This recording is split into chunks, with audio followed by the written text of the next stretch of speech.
the flow of things, you remember what's kind of been the overarching theme of Paul's talk here? Chapter 9, chapter 10, it's chapter 8 as well, isn't it? Yeah, chapter 8, chapter 9, now going to chapter 10, and we're talking about what? Generally. Remember? The term that we use in Christianity to talk about this genre of life. What has Paul been talking about here? Not the black and whites. He's been talking about the gray area. What do we often call that area in Christianity? Hills to die on.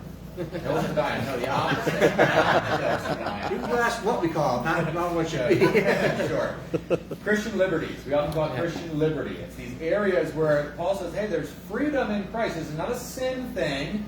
It's more of a conscience thing. It's not the well-defined, these things are wrong, these things are sinful, these things are immoral. Hey, what about this gray area? What about, he brought up, what about meat offered to idols? Not that I'm worshiping an idol, but someone else brought this goat before the pagan temple and said, I offer this to Zeus, and then they kill it, and then he takes some meat, now they're just going to sell it in the marketplace. Like, what about that? Is it meat in the marketplace? Is that okay or not? And Paul says, let's talk about that. For some of you, it's not. For some of you, it is. And then that brings in the question of, well, if it's not okay for Michael, but it is okay for me, what about when I'm with Michael? How does that work? How does it work that Michael's passionate about this thing, and it doesn't really bother me? How do we deal with that? It's like, hey, it's a little bit dicey. There's things to think about. Yes, there's freedom, but also there's your brother. There's the weaker brother, he says. There's someone who could be moved to act against their own conscience. Or there's someone who maybe is ignorant, they just don't know what's right, and even in that, like, I guess it's okay, but I don't really know, so, like, no, that's not good. We're teaching that person to not listen to their conscience, which is not good, because that is one of the ways that God speaks to us.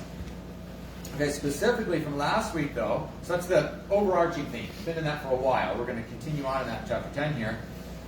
Paul said earlier in chapter 9, he said, I am free with no master, but I have become a slave to all men. Someone want to outline what he's talking about with that? Kind of a opposite, right? I'm a free man with no master. Actually, I'm a slave to everybody. What was the thought process going on there, Mom? He has liberty, but he puts himself in a position where he tries not to cause harm to anybody else's conscience. So if somebody's really having a problem with something, then he's not going to just like blatantly do that in front of them. But if somebody else doesn't have a problem, then he can go with the flow of that. Yep. As long as it isn't a matter of sin. Right. For the group, I want the interaction to make sure it's talking loud enough so everybody can hear everything. But I think everybody can hear you all right with that. Yes, he's like, I'm free from sin.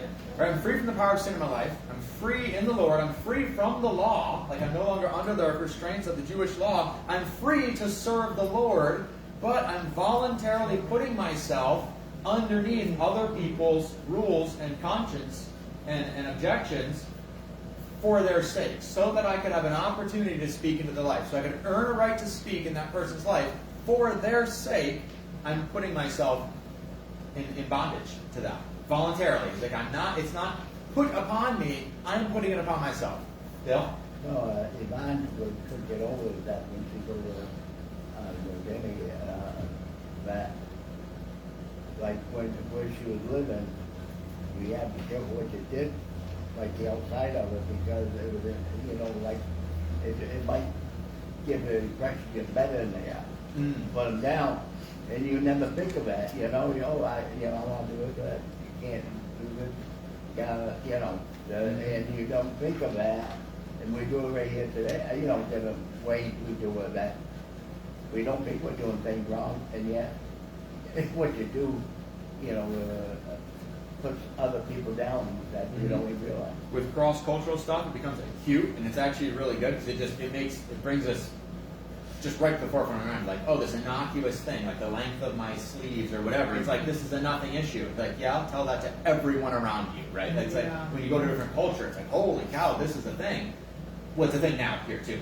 This happens, and we're just less aware of it. Paul is hyper aware. He's like, no, I know this is a factor. I know this is affecting people's lives, and I need to really be on the lookout because I don't want to offer anything that's going to get in the way of that person hearing the gospel or that person growing in their faith. There's something that I'm doing that's really not important to me, but is very important to them. Well, then here, how about I just go with that because I don't want to add a barrier to entry to them growing in their faith. That was kind of his thing there. Mom? I think the really good example that you guys were using in Paul, like in Paul's life, because he was a Jewish religious leader, when he was with the Jewish people, he would dress in his appropriate religious stuff. And when he was with people who weren't Jewish, he had no problem just dressing like a normal guy.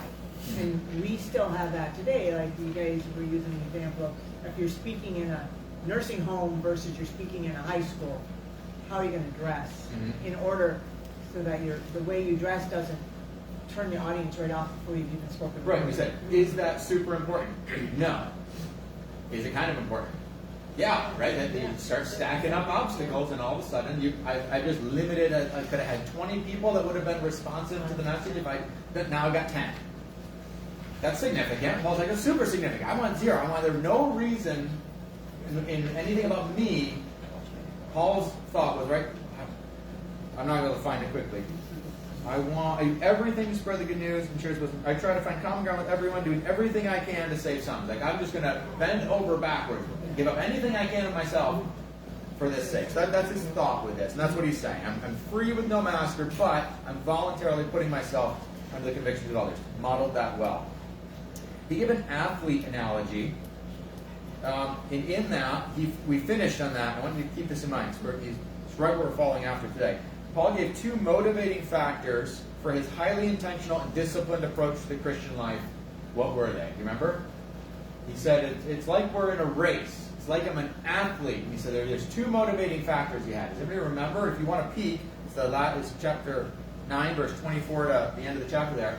He has 2 motivating factors in there. Oh. No. Any thoughts? I want us to get thinking. We're going to get in the zone. We're going to follow what he's saying. So you got to keep in mind what he's already said. I want us to make sure we're in the context here and working with what Paul is communicating. Is this where it talks about there being a crowd of witnesses? No. No. Okay, that's where I was.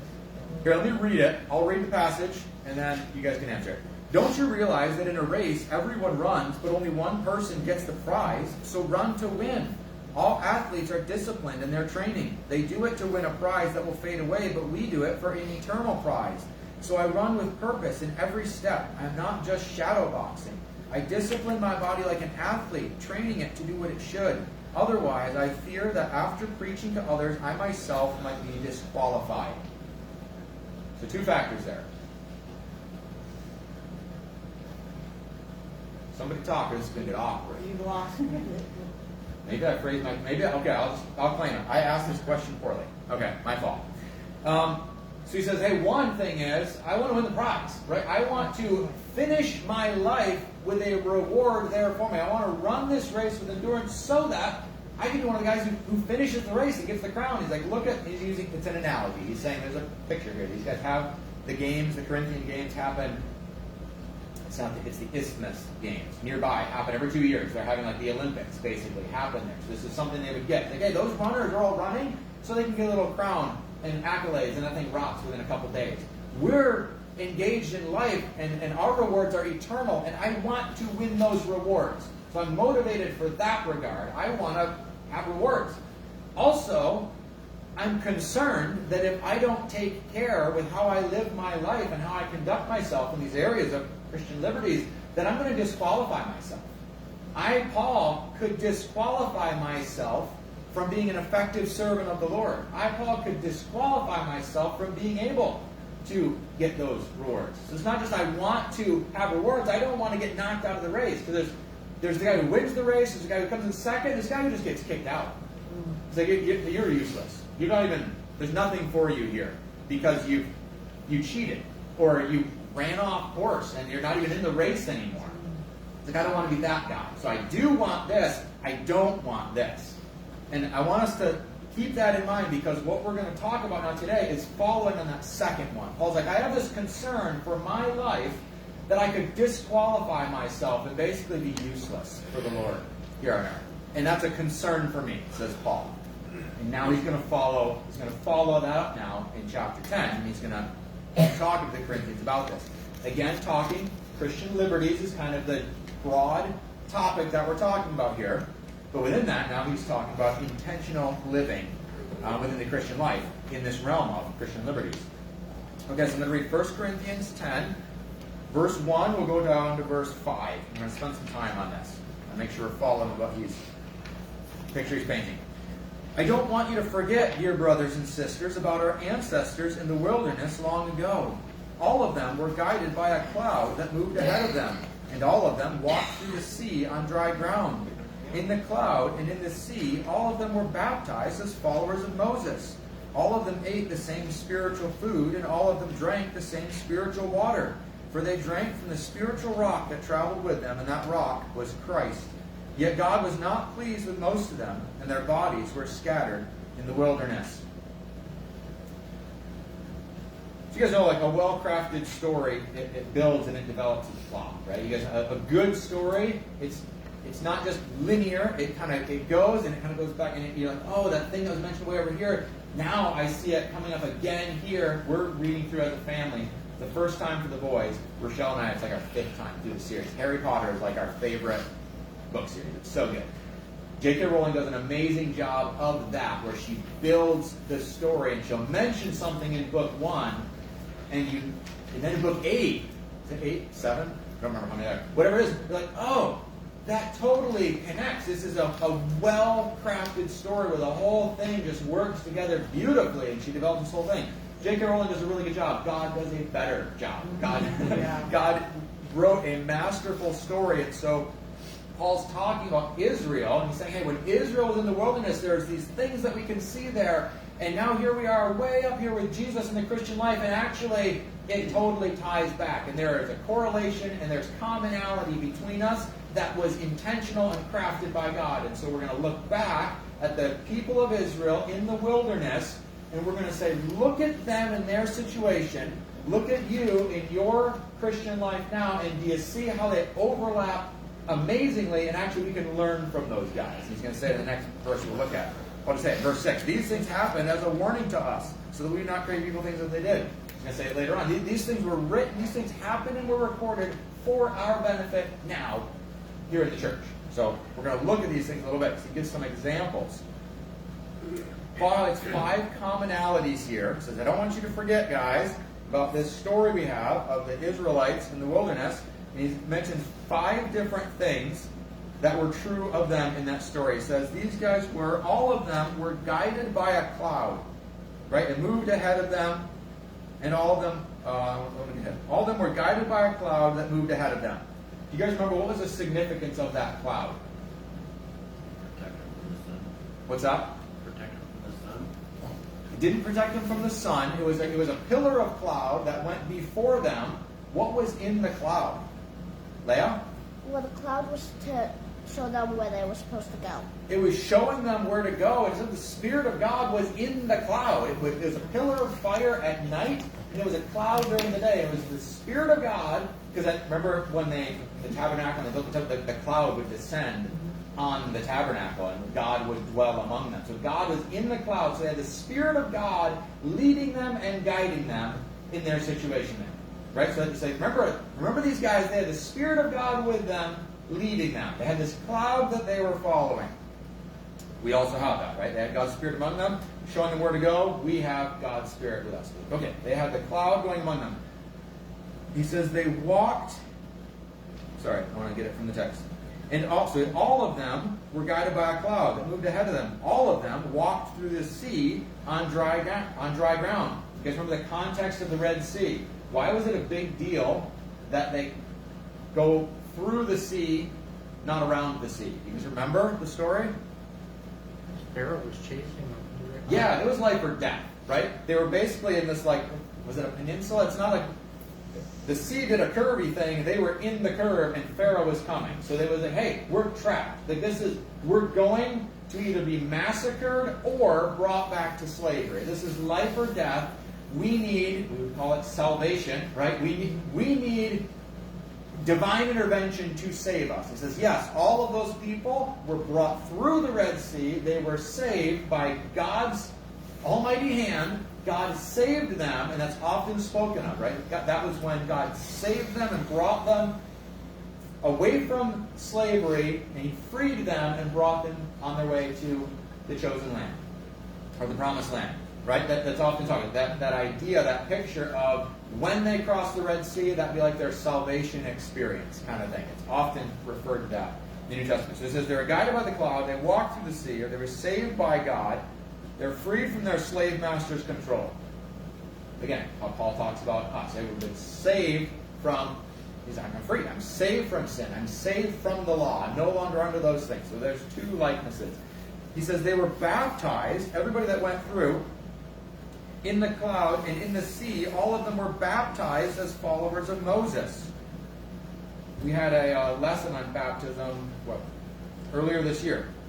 What is it to be baptized? That term. They weren't actually, baptism wasn't a thing, like as we think of it today, baptism. They weren't doing that back then. He's saying it was like they were baptized when they went through that. What is baptism? What's the purpose of it? What is the word even mean? Do you remember? Immersed in water? Or Immersed, but also Cleansed. to cleanse, right? It was immersion. You could baptize a cup, but you're doing it to cleanse it. It's a cleansing. It's cleansed, and often the idea would be it's cleansed to be set apart for special use, right? Especially ceremonial. You're going to cleanse it for a purpose. So these guys, like when they went through the Red Sea, and when they had the cloud with them, it's like they were being set apart, like we are in baptism. It's like they were set apart in the same way for service for the Lord. Cleansed for holy service, set apart to the Lord, publicly marked as belonging to God.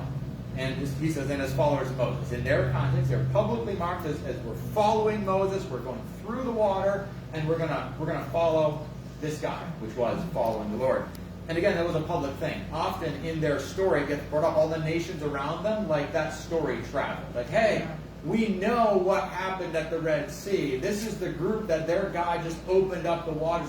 Like, this is a public thing. He's publicly shown to be followers of God.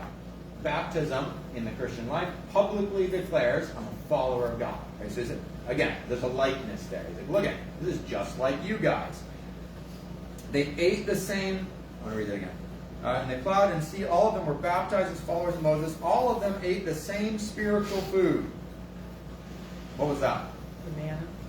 Manna, right? Literal food from heaven, right? Got like this weird bread wafer thing showed up on the ground. Literal food from heaven. Manna met their daily physical needs. Jesus claimed, right, to be the bread of life. You guys remember that? In John 6. I want to turn there real quick because again, the connection there to the Christian life is just pretty apparent. These are things that Jesus looked right back on and was like, yeah, there was this thing that happened back then. I'm the real version of that. That was like a little picture of me.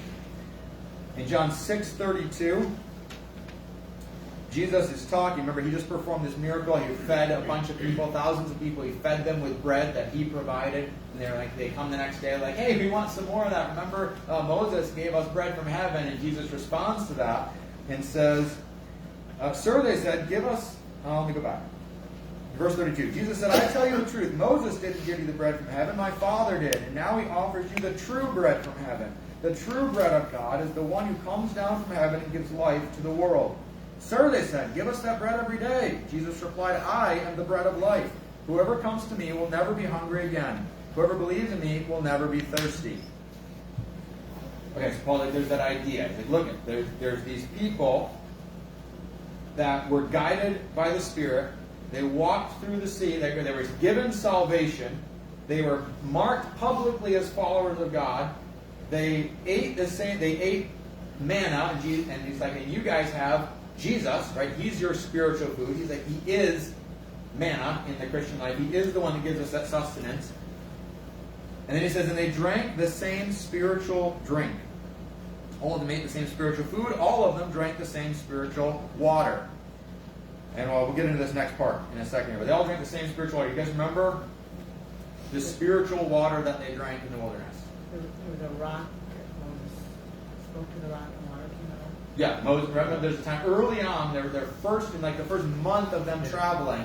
They get to a spot where there's no water, and they're like, "Hey, Moses, we're going to die of thirst. There's no water here for us or our animals. We're going to die. What's up?" And he strikes a rock, and water comes gushing out, and everyone is able to drink. At the end of the 40-year period, there's another incident where it comes up. Incidents.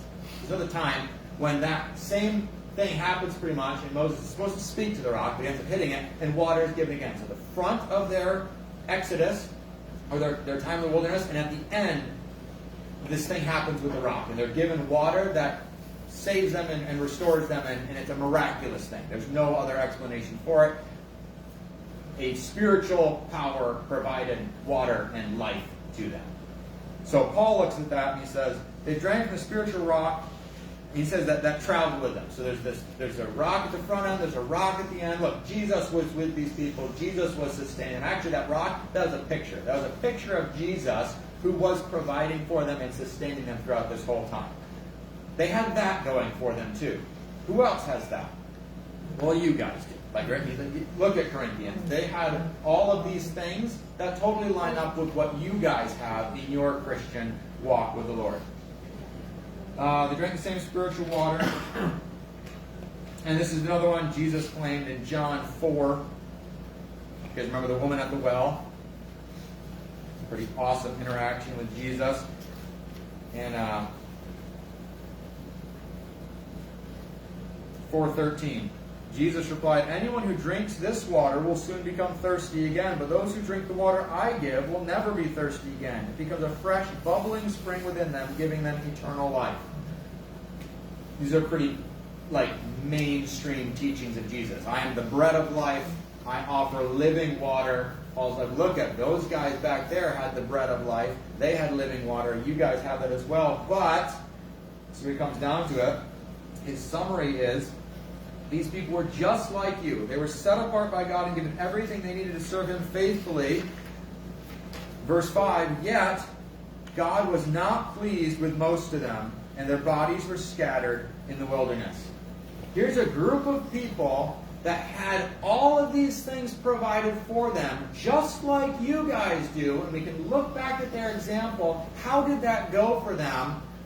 Utter failure. God was displeased with a few of them. Some of them didn't make the cut. Most. He's like, most of them. Most of those people that had all of those things I just described, most of them did not please God, and their bodies were scattered in the wilderness. The key word there is most. Remember, coming off of Paul saying, hey, I'm being very intentional with how I live my life before the Lord, because I'm afraid that I might disqualify myself, and I might end up wasting what God has given me. He's like, here's an example of people who did just that. They were given all of these things, just like you guys did, and they wasted what God had given them, and they were useless. They were buzzard food in the desert. Like God's like, I want to take you to be my chosen people, and you're going to stand among the nations and be my representatives on earth. Actually, never mind. I'm just going to have all of you die here because you're useless for what I've prepared for you, because of your decisions, because of the way that you've engaged with this situation. So Paul is putting this example here. If we're not intentional with how we use the freedom we've been given with Christ and the special relationship we have with God, then the most likely outcome is a wasted life. He says most of those people, that's what they got. He's like, that should be on our minds. Guys, this was written for us. This was written to put a bee in our bonnet. But wait, how much should I be thinking about this? Paul's like, I'm thinking about it a lot. I'm really thinking about my life for the benefit of other people, but also I don't want to disqualify myself. That's something that is on Paul's mind. It's a burden for him. He's saying it should be a burden for you guys too, Corinthians. Look at it. This isn't a new concept. We've seen thousands of people go before us in this example that he's giving, and most of them totally failed. So that means if you go thoughtlessly forward with your walk with the Lord, how's that probably going to go? Right? If 99 people kind of go walking along, if 100 people go walking along and 99 of them don't make it, it's like, oh, maybe I should be really careful. Maybe I need to be very intentional how I do this, because it seems like the propensity is abject failure. That's what Paul's talking about himself. He says, I'm concerned, says Paul. You say, well, but if anybody doesn't need to be concerned, it's Paul the Apostle who was brought into the third heaven out of these visions and right, is God's ambassador. He said, no, this is on my mind. This is something I'm thinking about. I need to be intentional with my daily living and how I engage with these areas that I know I'm free in, but I also know, right, there's what's on either side of a gray area, if you were to do the color spectrum, right? Gray is between white and black. He's like, I'm in a gray area, which means that I'm very close to sin, right? This is not a sin issue, but I shouldn't get careless because it could become a sin issue. He said that over and over. We're in the gray space, which there's grace for, but let's not be stupid. A lot of people that are in the gray end up in the black.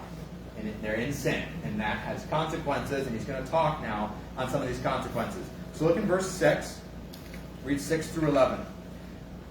These things happened as a warning to us, so that we would not crave evil things as they did, or worship idols as some of them did. As the scriptures say, the people celebrated with feasting and drinking, and they indulged in pagan revelry. And we must not engage in sexual immorality as some of them did, causing 23,000 of them to die in one day. Nor should we put Christ to the test as some of them did, and then died from snake bites. And don't grumble as some of them did, and then were destroyed by the angel of death. These things happened to them as examples for us. They were written down to warn us who live at the end of the age. 2 times he says that, right? These things were written, he starts with, these things happened as a warning to us so that we would not do those things. And he ends with it. These things happened to them as examples for us. Okay, pay attention. This pertains to us now. The differences between Israel and us exist. There's also some pretty significant likenesses. Like, this is not just like old fuddy-duddy history. Oh, that's cool stuff about the Jews. It's like, no, there's stuff to pay attention to and learn from here. Let's highlight some of it. We're not nearly as removed from their story as we sometimes like to think we are. And what happens with the people of Israel is their experience as a people group is very easily our experience as individuals, as we've had walking the Christian life here. And he's making that connection. He's like, so let's pay attention. Don't think, oh yeah, those stupid Jews, look how they did things back then. He's like, no, that's you. Right? Like, look at that story. You can see yourself there if you look like just a little bit. So I want to look at some of these situations he mentions here. Because he says, hey, let's pay attention to these things. We don't want to be like these guys, but we could. As the scriptures say, the people celebrated with feasting and drinking, and they indulged in pagan revelry. That actually happened a couple times. We must not engage in sexual immorality as some of them did, causing 23,000 of them to die in one day. If you just want to turn, either in your phone or in your Bible, to Numbers 25. I want to go ahead and read this passage.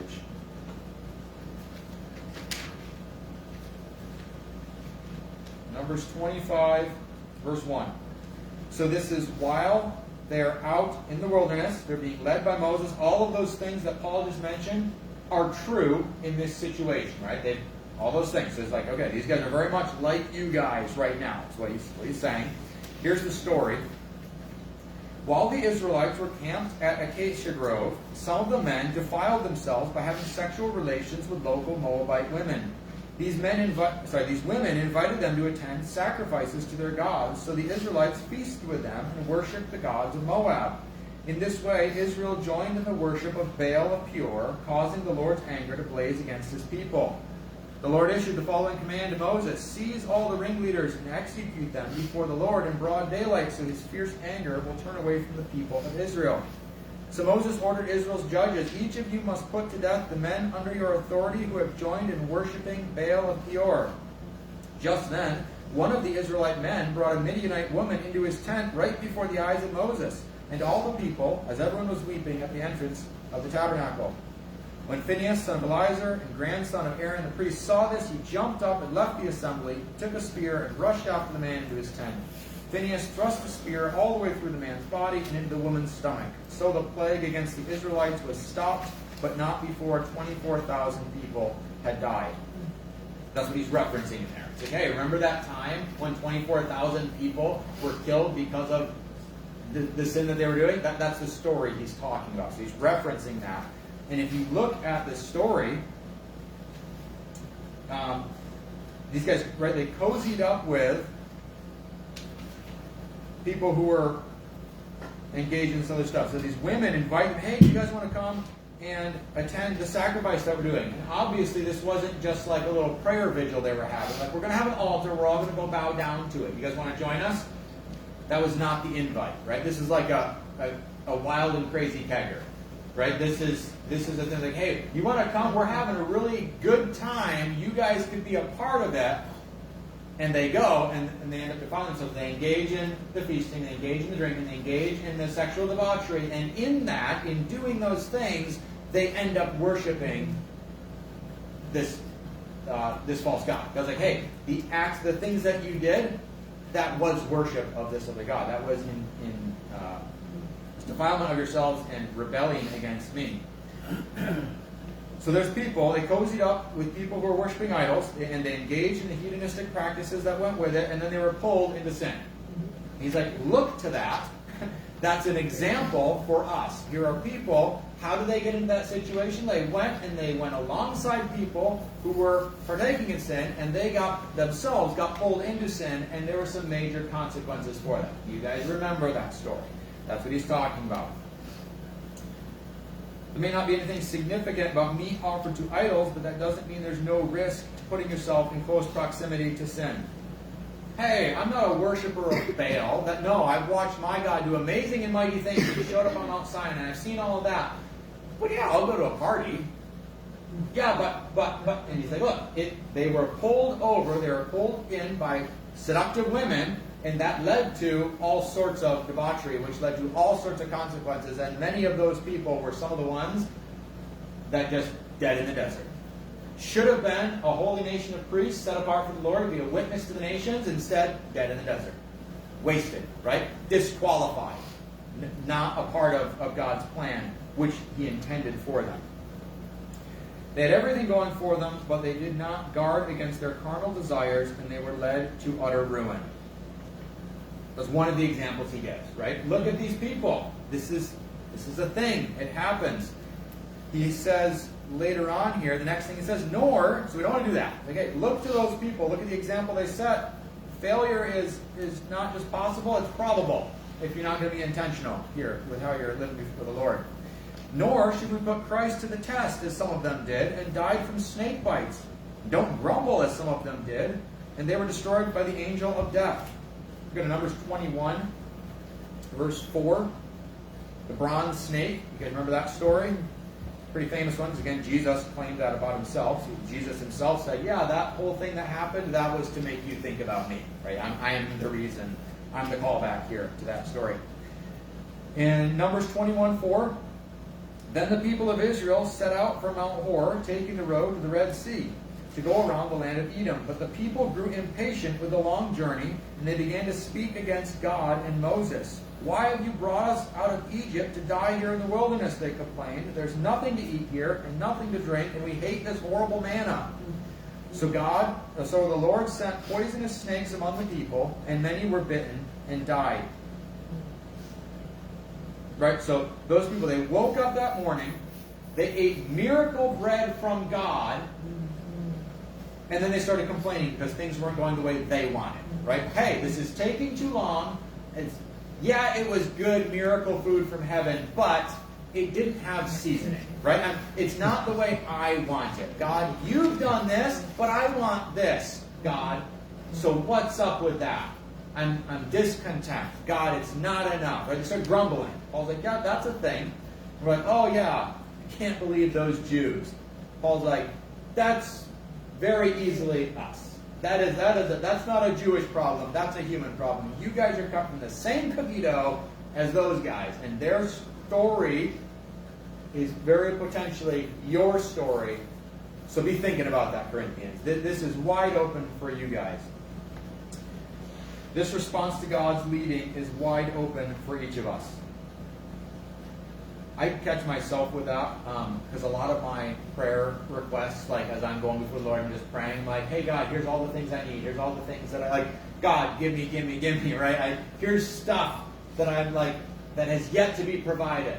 But then, like, if I'll switch around a little bit, like, wait a second, what do I have to be thankful for right now? And I start listing off that. It's like, okay, if I have all of these things to be thankful for, what was all that talk about? Like, God, you provided. You just start going through superficial things or spiritual things. Like, oh, thank you for my children. Thank you for my wife. Thank you for my health. Thank you for my home. It's like, okay, God, look at all that you've given me. And yet, where's my focus? The grumbling and the complaining. God, it's not how I want it. I'm not quite at the tax bracket I think I should be. God, I'm not this. I'm not that. God, you're not quite sustaining my needs. God, don't you care about me? Don't you love me? Aren't you God, do you actually provide for your children? Like, grumble, grumble. It's starting. Paul's like, yeah, that's the thing. We can do that. These guys did it. Where did that lead? More dead bodies in the desert. More disqualified people. It was available to them. It happened with them. It's available to you. It can happen to you. And in the examples he gave, that it was most people. That's actually the thoughtless people who went thoughtlessly into this. That's where they ended up. So let's be circumspect. Let's pay attention. Let's be thinking about this, right? Let's take our Christian liberties before the Lord, not thoughtlessly. Remember we talked about it. It's not, oh, I feel good about it, so it must be all right. It's like, let's give it more thought than that. Let's maybe bring it before the Father. Let's pray about this. Let's look to God's Word, because thoughtless interaction here with life doesn't historically go well for people. A thoughtless approach to life leads to disqualified people. This is kind of what Paul's painting here. Look at, here's all these examples of these people. Corinthians, don't be thoughtless. Be intentional here. In verse 12, he says that like almost word for word. If you think you are standing strong, be careful not to fall. The temptations in your life are no different from what others experience. And God is faithful. He will not allow the temptation to be more than you can stand. When you are tempted, He will show you a way out so that you can endure it. Hey, Corinthians, you think you're these mature people who understand your freedoms and your liberties, and you're all set. You don't have to worry about sin because I know I'm like so confident. I'm a mature person. Don't get cocky, right? You think you're standing strong? Be careful not to fall. You're not nearly as well established as you think you are. And Paul's not saying this in a condescending manner. He just said it about himself. He's like, I have this concern about myself. I know that there's a propensity in myself to live selfishly and disqualify myself from usefulness to the Lord. And I'm concerned about that. And Corinthians, you should be concerned about that too. And for us, we should be concerned about that, because it can, I think everything's all right. That's a good step to the wrong direction. And historically, that's how that works. The temptations in your life are no different from what others experience. Well, I've been a Christian for a long time now, and I'm a pretty moral person, and I'm not tempted, right? I'm pretty strong against sin. It's like, you idiot. No, you're just as susceptible to sin as anyone else is, and you're cunning and conniving, and your flesh is just as susceptible. You don't want to get thinking like that. You're just as... the temptations of your life are no different from what others experience. And he just listed a bunch of people who were engaged with temptation, and lots of them fell away. It's like that's on the table, guys, and we need to be thinking about that. I love the second part here. God is faithful. He will not allow the temptation to be more than you can stand. When you are tempted, He will show you a way out so that you can endure. God will not allow you to be tempted beyond what you can bear. God won't give you more than you can handle. People take this verse and kind of tweak it a little bit, and you'll get that one a lot. Oh, God won't give you more than you can handle. But you've never heard of a martyr. Right? Literally given more than their body could stand, right? And they died. So that's a silly thing. We say that, and it's meant to be like a Band-Aid of like, oh man, Michael's having a bad day. Well, God won't give you more than you can handle. It's going to get better, Michael. That's not what that's saying. Like, that's not what's being talked about here. We say that. That's not a Bible verse. That's a stupid thing that we say. Okay, what it does say is, God will not give you more than you can handle. Sorry, that's not what it says. God is faithful. He will not allow the temptation to be more than you can stand. Right? The temptation will never be so much that I'm tempted so hard I have to sin. There's nothing I can do. I have to give in to this desire. I've been overcome by it. The devil made me do it. Paul's like, no, can't happen. God will never move you or allow you to be hit with such temptation that you can't obey Him. It might kill you, right? Again, martyrs. Like, it actually killed them. But were they able to serve the Lord? Were they able to honor God with their life? Were they able to be faithful to the Lord? Yes. Because God will always give the strength and the ability to serve Him there. We can always choose to turn from an opportunity to sin. And that perspective is rooted in eternity. That's like, well, maybe now my life is really just going to be miserable right up until I die. Maybe that. But if I got eternity in mind, this is totally within my ability to honor God in this situation. It's like, oh no, I died, and so then I couldn't serve the Lord. It was too much. No, that was in itself service to the Lord. So that's always an option. We can always choose to turn from an opportunity to sin. In James 1, you guys want to turn there? James 1:12. Just one of those concepts that pretty well represented in Scripture. James 1:12 says, God blesses those who patiently endure testing and temptation. Afterward, they will receive the crown of life that God has promised to those who love Him. And remember, when you are being tempted, do not say, God is tempting me. God has never tempted you to wrong, and He never tempts anyone else. Temptation comes from our own desires, which entice us and drag us away. These desires give birth to sinful actions, and when sin is allowed to grow, it gives birth to death. Corinthians, you feel like you're standing well? Don't get cocky. You have a sinful flesh that is looking to sin, and it is looking to be enticed, and is offering temptation from out of your own sinful heart. Temptation is being presented, and you are very susceptible to it. And if you give in to that, and if you're not on your guard against that, it will lead you to sin. It can lead you to disqualifying yourself for useful service to the Lord. That's how this works. So be aware as you're looking at your Christian liberties, and as you're engaging with, what's available to me? What can I do? Know that can lead you somewhere you don't want to go. So let's be thinking about that. Let's be intentional with this. And it kind of brings it in here in verse 14. So, my dear friends, flee from the worship of idols. You are reasonable people. Decide for yourselves if what I'm saying is true. When we bless the cup at the Lord's table, aren't we sharing in the blood of Christ? And when we break the bread, aren't we sharing in the body of Christ? And though we are many, we all eat from one loaf of bread, showing we are one body. Think about the people of Israel. Weren't they united by eating the sacrifices at the altar? Remember the context that he's talking in here. For these guys specifically, what kind of prompted this discussion was people were saying, well, can't I engage with food that's been offered to an idol? And isn't that fine since the idol's not even like a real thing? It's like, yes, you're right. That is true. You can eat that meat, but also recognize, so one of the things that would happen in this context in Corinth, what they do is have these, at the temple, they'd have these big banquets. And they'd be like, hey, I keep saying Zeus. It wasn't Zeus, but Greek god. Whatever Greek god. Hey, we're having this temple, free food. Free food at the temple in our festival celebration of this god. And there's all the festivities going on. All free. I'll just go for the food. Now we're starting to get close to, you're actually engaging with the person is going and doing all of these things in worship to this false god, and you're right with him, being I'm doing it for Jesus. He's that's starting to get to be just worship of a false god. So he's so look how your liberty can start to move to actually you're just worshiping this other thing, as it did in the example of the Israelites, right?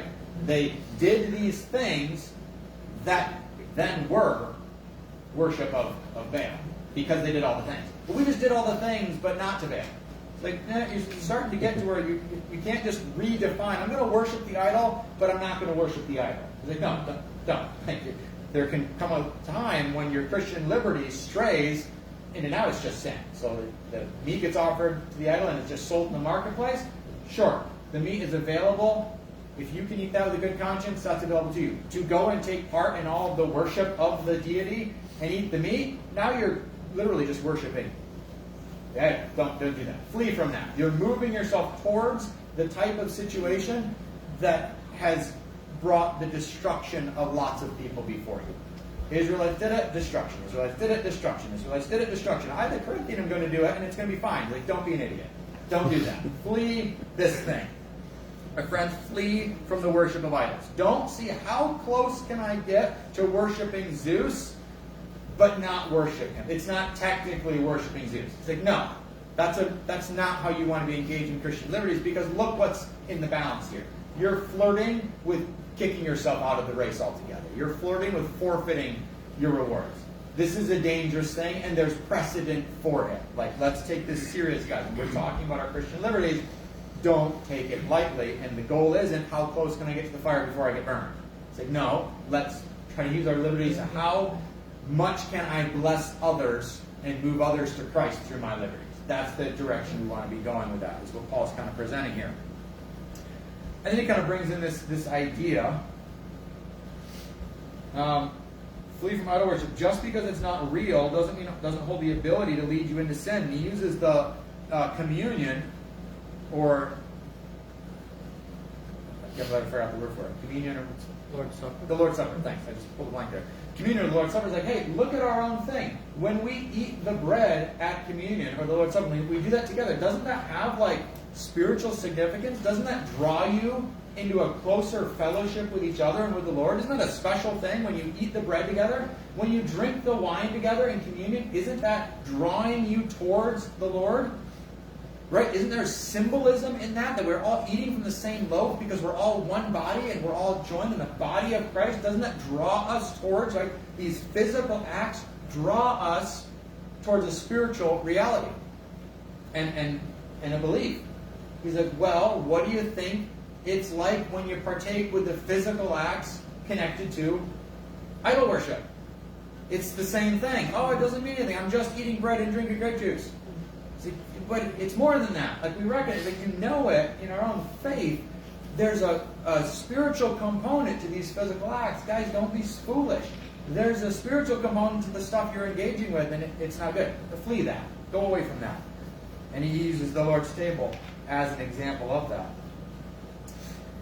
Is there spiritual significance to communion? Is it symbolic, and does it draw you towards the truths it is affirming? Does it help you connect with God on a deeper level? Isn't that also what takes place? Isn't that also what took place with the Jews when they followed the temple practices? Right? When they went through the actions of worshiping the Lord with their sacrifices and things, didn't that draw them closer to the Lord? That's going to happen to you as well if you're going to engage with practices that lead away from God. It's just a thing that I'm doing. But it's more than that. It can easily pull you in that direction. Let's be sensible. Do you think you are somehow immune to the pull of your flesh in ways that others aren't? Do you think you are too spiritually mature to be led astray?